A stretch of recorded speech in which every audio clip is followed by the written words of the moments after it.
My channel. ಇವಾಗ ನಾನು ಶ್ರಾವಣಿ ವಿಶು ಮೂರೇ ಜನ ಇದ್ದೀವಿ ಮನೆಯಲ್ಲಿ. ಅವ್ರ ಪಪ್ಪ ಇಲ್ಲ. ಅವ್ರ ಪಪ್ಪ ಬೆಳಿಗ್ಗೆ 4 ಗಂಟೆಗೆ ಎದ್ದು ಹೈಕಿಂಗ್ ಹೋಗಿದ್ದಾರೆ. ಯಾವ್ದು ಹೈಕಿಂಗ್ ಸ್ಪೇಸ್? ಶಿವಗಿರಿ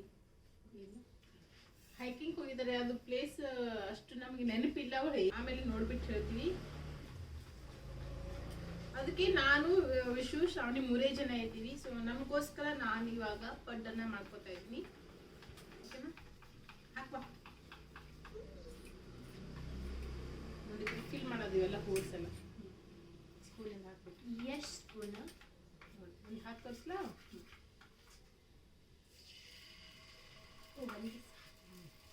ಈ ಥರ ಒಂದೊಂದೇ ಸ್ಪೂನ್ ಹಾಕೋದು ಸಾಕು. ಸ್ವಲ್ಪ ಮ್ಯಾಗಿಂದ ಹಾಕು, ಕೈಗೆ ಸುಟ್ಟುತ್ತರ ಅಷ್ಟೇ. ಬೇಗ ಬೇಗ ಹಾಕ್ಬೇಕು.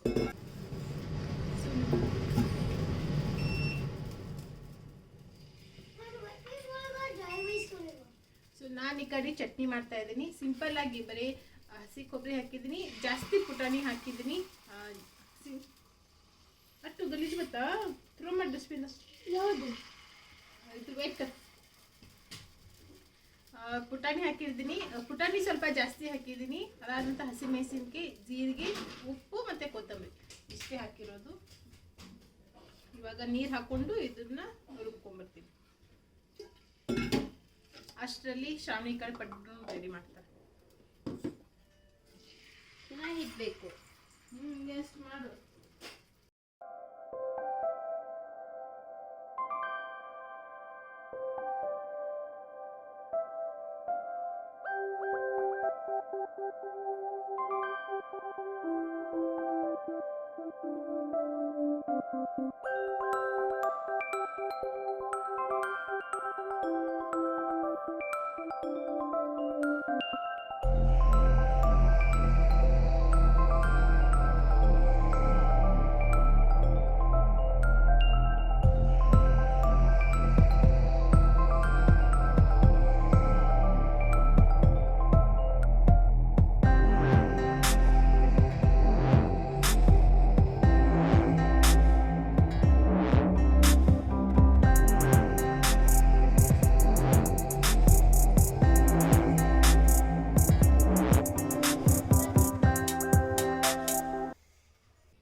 ಸಂಜೆ 6 ಗಂಟೆ ಆಗಿದೆ. ಇವಾಗ ನಾನು ಈವ್ನಿಂಗ್ ಸ್ನ್ಯಾಕ್ಸ್ ಮಾಡ್ತಾ ಇದ್ದೀನಿ. ಇವತ್ತು ಸ್ನ್ಯಾಕ್ಸ್ಗೆ ಪಾನಿಪುರಿ ಬೇಕಂತ ಹೇಳಿದ್ದಾನೆ ನನ್ನ ಮಗ. ಸೊ ಹಾಗಾಗಿ ಅವನಿಗೋಸ್ಕರ ಇವತ್ತು ನಾನು ಪಾನಿಪುರಿ ಮಾಡ್ತಾ ಇದ್ದೀನಿ. ಪುರಿ ತಲೆ ಮಾಡ್ತಾ ಇಲ್ಲ, ಅದನ್ನು ನಾನು ಹೊರಗಡೆಯಿಂದನೇ ತರಿಸ್ತಾ ಇದ್ದೀನಿ. ಜಸ್ಟ್ ಬರೀ ಪಾನಿ ಮತ್ತು ಅದಕ್ಕೆ ಬೇಕಾಗಿರುವಂತಹ ಆಲೂಗಡ್ಡೆ ಸ್ಟಫಿಂಗ್ ಏನಿದೆ ಅದು ಮಾತ್ರ ಮಾಡ್ತಾ ಇದ್ದೀನಿ. ಸೊ ಆಲ್ರೆಡಿ ನಾನು ಇಲ್ಲಿ ಆಲೂಗಡ್ಡೆನ ಬೇಯಿಸಿಟ್ಟಿದ್ದೀನಿ. ಜಸ್ಟ್ ಇವಾಗ ಪಾನಿ ಮಾಡಬೇಕು ಅಷ್ಟೇ. ಸೊ ಪಾನಿದ ರೆಸಿಪಿ ಮತ್ತು ಆಲೂಗಡ್ಡೆ ಸ್ಟಫಿಂಗ್ ರೆಸಿಪಿನ ನಿಮ್ಮ ಜೊತೆ ಶೇರ್ ಮಾಡ್ಕೋತೀನಿ. ವಿಶು ಮತ್ತು ಶ್ರಾವಣಿ ಇಬ್ಬರು ಕೂಡ ಮ್ಯೂಸಿಕ್ ಕ್ಲಾಸಿಗೆ ಹೋಗಿದ್ದಾರೆ. ಸೊ ಅವ್ರು ಬರೋ ದಾರಿಯಲ್ಲಿನೇ ಒಂದು ಅಂಗಡಿಯಲ್ಲಿ ಪುರಿ ಕೂಡ ಸಿಗುತ್ತೆ, ಪಾನಿಪುರಿದು. ಸೊ ಹಾಗಾಗಿ ನಾನು ಅವರಿಗೆ ಅಲ್ಲಿಂದನೇ ತೊಗೊಂಬಾ ಅಂತ ಹೇಳ್ತೀನಿ. ಸೊ ಈಗ ಬರೋದಕ್ಕೆ ಅವ್ರು ಇನ್ನೂ ಒಂದು ½ an hour ಆಗುತ್ತೆ. ಸೊ ಅವ್ರು ಬರೋಷ್ಟರಲ್ಲಿ ನಾನು ಬೇಗ ಬೇಗ ಪಾನಿ ಮತ್ತು ಮಸಾಲ ಸ್ಟಫಿಂಗನ್ನು ಮಾಡ್ತೀನಿ. ಸೊ ಬನ್ನಿ. ಮೊದಲು ಖಾರ ಪಾನಿ ಮಾಡೋದಕ್ಕೆ ನಾನಿಲ್ಲಿ ಚಿಕ್ಕದಾಗಿರೋ ಒಂದು ಮಿಕ್ಸರ್ ಜಾರ್ ತೊಗೊಂಡಿದ್ದೀನಿ. ಅದಕ್ಕೆ ಫ್ರೆಶ್ ಆಗಿರೋವಂಥ ಪುದೀನ ಎಲೆ, ಸ್ವಲ್ಪ ಫ್ರೆಶ್ ಕೊತ್ತಂಬರಿ, ಒಂದು 4 ಹಸಿಮೆಣಸಿನ್ಕಾಯಿ, ಖಾರ ಎಷ್ಟು ಬೇಕು ನೋಡ್ಕೊಂಡು ಹಸಿಮೆಣಸಿನ್ಕಾಯಿ ಹಾಕ್ಕೊಳ್ಳಿ, ಮತ್ತು ಒಂದು 4 ಪೀಸಷ್ಟು ಹಸಿ ಶುಂಠಿ ಇಷ್ಟು ಹಾಕ್ಕೊಂಡು ಸ್ವಲ್ಪ ನೀರು ಹಾಕ್ಕೊಂಡು ಇದನ್ನು ರುಬ್ಕೊಳ್ಳೋಣ.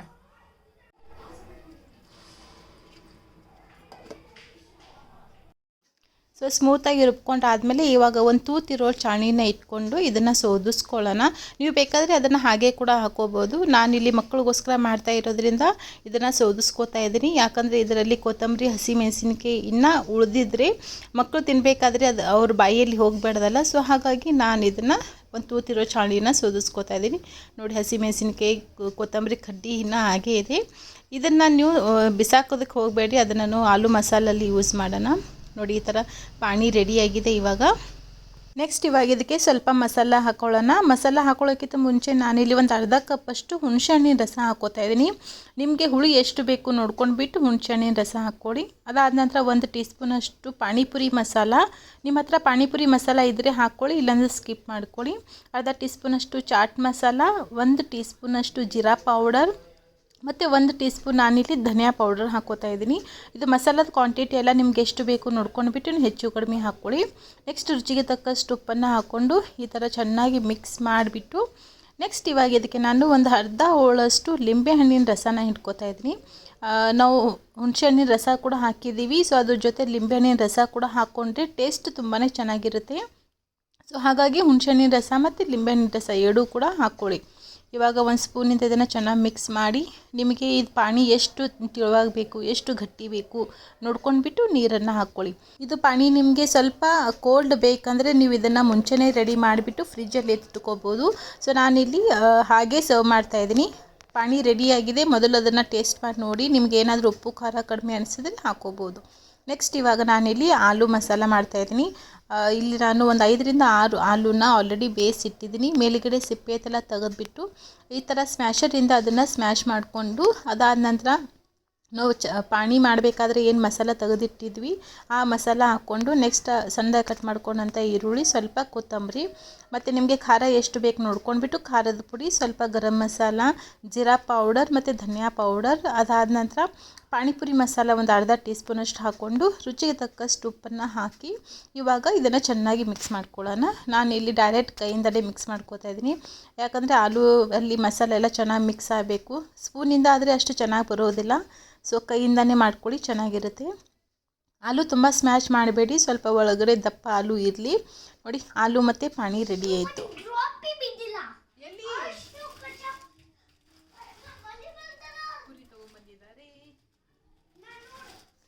ಇವಾಗ ಜಸ್ಟ್ ಇಬ್ಬರು ಮಕ್ಕಳು ಕೂಡ ಮ್ಯೂಸಿಕ್ ಕ್ಲಾಸಿಂದ ಬಂದಿದ್ದಾರೆ. ಇವಾಗ ಮ್ಯೂಸಿಕ್ ಕ್ಲಾಸಲ್ಲಿ ಏನೇನಾಯಿತು ಏನೇನಿಲ್ಲ ಅದೆಲ್ಲ ಕೂಡ ನನ್ನ ಜೊತೆ ಶೇರ್ ಮಾಡ್ಕೊತು ಪಾನಿಪುರಿನ ತಿಂತಾ ಇದ್ದಾರೆ. ನಾನು ಅವ್ರಿಗೆ ಪಾನಿಪುರಿ ಅದೆಲ್ಲ ರೆಡಿ ಮಾಡಿ ಕೊಡ್ತಾಯಿದ್ದೀನಿ.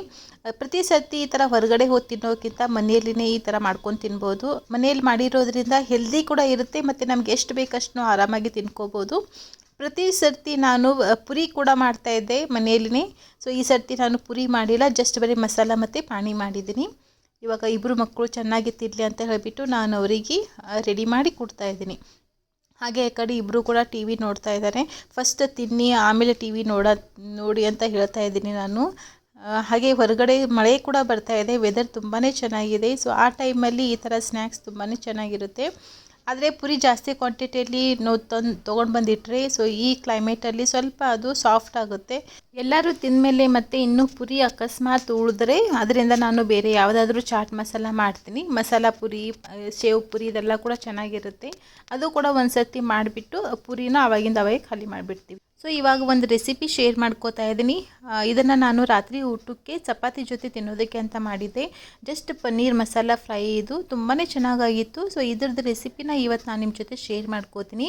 ಇದನ್ನು ಮಾಡೋದಕ್ಕೆ ಗ್ಯಾಸ್ ಮೇಲೆ ಒಂದು ಪ್ಯಾನನ್ನು ಇಟ್ಕೊಳ್ಳಿ. ಅದಕ್ಕೆ ಸುಮಾರು ಒಂದು ಅರ್ಧ ಟೀ ಸ್ಪೂನಷ್ಟು ಕಾಳುಮೆಣಸು, ಒಂದು 3 ರಿಂದ 4 ಚಕ್ಕೆ ಚಿಕ್ಕ ಪೀಸಲ್ಲಿ ತೊಗೊಂಡಿರೋದು, ಹಾಗೆ ಒಂದು ಅರ್ಧ ಟೀ ಸ್ಪೂನಷ್ಟು ಸೋಂಪು ಮತ್ತು 1 ಟೀ ಸ್ಪೂನಷ್ಟು ಧನಿಯಾ ಕಾಳು, 1 ಟೀ ಸ್ಪೂನ್ ಜೀರಿಗೆ, ಹಾಗೆ ಖಾರಕ್ಕೆ ನಿಮ್ಗೆ ಎಷ್ಟು ಬೇಕು ನೋಡ್ಕೊಂಡ್ಬಿಟ್ಟು ಒಣಮೆಣಸಿನ್ಕಾಯಿನ ಹಾಕ್ಕೊಳ್ಳಿ. ನಾನಿಲ್ಲಿ 4 ಒಣಮೆಣಸಿನ್ಕಾಯಿ ಹಾಕ್ಕೊಂಡಿದ್ದೀನಿ. ಅದಾದ ನಂತರ ಸ್ವಲ್ಪ ಕರಿಬೇವನ್ನು ಹಾಕ್ಕೊಂಡು ಇದನ್ನು ಹಾಗೆ ಡ್ರೈ ರೋಸ್ಟನ್ನು ಮಾಡ್ಕೋಬೇಕು. ಎಣ್ಣೆ ಹಾಕದೆ ಹಾಗೆ ಇದನ್ನು ಸ್ವಲ್ಪ ಬಿಸಿ ಮಾಡ್ಕೊಳ್ಳಿ. 1 ನಿಮಿಷ ಹುರ್ಕೊಂಡ್ರೆ ಸಾಕು. ಇದನ್ನು ಹುರಿಬೇಕಾದ್ರೆ ನಿಮಗೆ ಲೈಟಾಗಿ ಘಮ ಬರುತ್ತೆ ಅದರದ್ದು. ಸೊ ಆ ಥರ ಘಮ ಬಂದರೆ ಗ್ಯಾಸ್ ಆಫ್ ಮಾಡಿಕೊಂಡು ಇವಾಗ ಈ ಮಸಾಲೆ ಎಲ್ಲ ತಣ್ಣಗಾದ್ಮೇಲೆ ಒಂದು ಮಿಕ್ಸರ್ ಜಾರಿಗೆ ಹಾಕ್ಕೊಂಡು ಇದ್ರದ್ದು ಪೌಡರ್ ಮಾಡ್ಕೊಳ್ಳೋಣ. ಅದಾದ ನಂತರ ತಿರ್ಗಾ ಅದೇ ಪ್ಯಾನಿಗೆ ನಾನು ಸುಮಾರು 1 ಟೇಬಲ್ ಸ್ಪೂನಷ್ಟು ಎಣ್ಣೆ ಹಾಕ್ಕೊಂಡಿದ್ದೀನಿ. ಅದಾದ ನಂತರ ಸಣ್ಣದಾಗಿ ಕಟ್ ಮಾಡ್ಕೊಂಡಂತಹ ಈರುಳ್ಳಿ, ಒಂದು 3 ರಿಂದ 4 ಹಸಿಮೆಣಸಿನ್ಕಾಯಿ, ಒಂದೇ ಒಂದು ಚುಟಿಕೆಯಷ್ಟು ಹಿಂಗನ್ನು ಹಾಕ್ಕೊಂಡು ಇವಾಗ ಈರುಳ್ಳಿ ಮತ್ತು ಹಸಿಮೆಣಸಿನ್ಕಾಯಿ ಎಣ್ಣೆಯಲ್ಲಿ ಸ್ವಲ್ಪ ಹೊತ್ತು ಫ್ರೈ ಮಾಡ್ಕೊಳ್ಳೋಣ. ಲೈಟಾಗಿ ಈರುಳ್ಳಿದ ಕಲರ್ ಚೇಂಜ್ ಆಗಬೇಕು, ಹಾಗೆ ಹಸಿಮೆಣಸಿನ್ಕಾಯಿ ಕೂಡ ಫ್ರೈ ಆಗಬೇಕು. ಅದ್ರ ಜೊತೆ ಹಾಗೆ ನಾನು 1 ಟೀ ಸ್ಪೂನಷ್ಟು ಶುಂಠಿ ಬೆಳ್ಳುಳ್ಳಿ ಪೇಸ್ಟ್ ಕೂಡ ಹಾಕ್ಕೊಂಡು ಇದ್ರದ್ದು ಕೂಡ ಹಸಿ ವಾಸನೆ ಹೋಗೋವರೆಗೂ ಫ್ರೈ ಮಾಡ್ಕೋತೀನಿ. ಸುಮಾರು ಒಂದು 2 ರಿಂದ 3 ನಿಮಿಷದವರೆಗೂ ಚೆನ್ನಾಗಿ ಫ್ರೈ ಮಾಡ್ಕೊಳ್ಳಿ. ಈರುಳ್ಳಿದು ಲೈಟಾಗಿ ಗೋಲ್ಡನ್ ಕಲರ್ ಈ ಥರ ಬಂದ ಮೇಲೆ ನೆಕ್ಸ್ಟ್ ಇವಾಗ ಇದಕ್ಕೆ ನಾನು ಒಂದು ಅರ್ಧ ಹೋಳಷ್ಟು ಕ್ಯಾಪ್ಸಿಕಮನ್ನು ಹಾಕೋತಾ ಇದ್ದೀನಿ. ಕ್ಯಾಪ್ಸಿಕಮ್ ನಿಮಗೆ ಹಾಕ್ಕೊಳ್ಳೋದಕ್ಕೆ ಇಷ್ಟ ಇದ್ದರೆ ನೀವು ಹಾಕೋಬೋದು, ಇಲ್ಲಾಂದರೆ ಸ್ಕಿಪ್ ಮಾಡಿಕೊಂಡ್ರೂ ಕೂಡ ನಡೆಯುತ್ತೆ. ಆದರೆ ಈ ರೆಸಿಪಿಯಲ್ಲಿ ನೀವು ಕ್ಯಾಪ್ಸಿಕಮ್ ಹಾಕ್ಕೊಂಡ್ರೆ ತುಂಬಾ ಚೆನ್ನಾಗಿರುತ್ತೆ. ಒಂದು ಅರ್ಧ ಹೋಳಷ್ಟು ಹಾಕ್ಕೊಳ್ಳಿ, ಜಾಸ್ತಿ ಬೇಡ. ಅದಾದ ನಂತರ ಸ್ವಲ್ಪ ಪುದೀನ, ಸ್ವಲ್ಪ ಕೊತ್ತಂಬರಿ, ಆಮೇಲೆ ನಾವು ಮಿಕ್ಸರ್ ಜಾರಲ್ಲಿ ರುಬ್ಬಿಟ್ಕೊಂಡಂತಹ ಮಸಾಲ, ಹಾಗೆ ಒಂದು ಅರ್ಧ ಟೀ ಸ್ಪೂನಷ್ಟು ಅರಿಶಿಣನ ಹಾಕ್ಕೊಂಡು ಇವಾಗ ಇದನ್ನು ಚೆನ್ನಾಗಿ ಫ್ರೈ ಮಾಡ್ಕೊಳ್ಳೋಣ. ಸ್ವಲ್ಪ ಕ್ಯಾಪ್ಸಿಕಮ್ ಏನಿದೆ ಅದು ಸಾಫ್ಟ್ ಆಗಬೇಕು, ಮತ್ತು ಮಸಾಲದು ಕೂಡ ಸ್ವಲ್ಪ ಹಸಿ ವಾಸನೆ ಹೋಗಲಿ ಅಂತ ಹೇಳಿಬಿಟ್ಟು ಇದನ್ನು ಫ್ರೈ ಮಾಡ್ಕೊಳ್ಳೋಣ. ಹಾಗೆ ರುಚಿಗೆ ತಕ್ಕಷ್ಟು ಉಪ್ಪು ಕೂಡ ಇವಾಗೆ ಹಾಕ್ಕೊಂಡ್ಬಿಡಿ. ಮಸಾಲಾಗೆ ಎಷ್ಟು ಬೇಕೋ ಅಷ್ಟು ನೋಡ್ಕೊಂಡ್ಬಿಟ್ಟು ಉಪ್ಪನ್ನು ಹಾಕ್ಕೊಳ್ಳಿ. ಇವಾಗ ಸುಮಾರು 1 ನಿಮಿಷ ನಾವು ಇದನ್ನು ಹಾಗೆ ಫ್ರೈ ಮಾಡ್ಕೊಳ್ಳೋಣ. ಗ್ಯಾಸ್ ಫ್ಲೇಮ್ ಬಂದುಬಿಟ್ಟು ಸ್ವಲ್ಪ ಹೈ ಟು ಮೀಡಿಯಮ್ಲೇ ಇಟ್ಕೊಳ್ಳಿ. ಅದಾದ ನಂತರ ಕ್ಯೂಬ್ಸಲ್ಲಿ ಕಟ್ ಮಾಡಿ ಇಟ್ಕೊಂಡಂಥ ಪನ್ನೀರನ್ನು ಹಾಕ್ಕೋತಾ ಇದ್ದೀನಿ. ಮಸಾಲದ ಕ್ವಾಂಟಿಟಿ ಎಷ್ಟು ಇದೆ ಅದರ ಮೇಲೆ ನೀವು ಪನ್ನೀರನ್ನು ಹಾಕ್ಕೋಬಹುದು. ನಾನಿಲ್ಲಿ 250 ಗ್ರಾಮಷ್ಟು ಪನ್ನೀರನ್ನು ಹಾಕ್ಕೊಂಡಿದ್ದೀನಿ.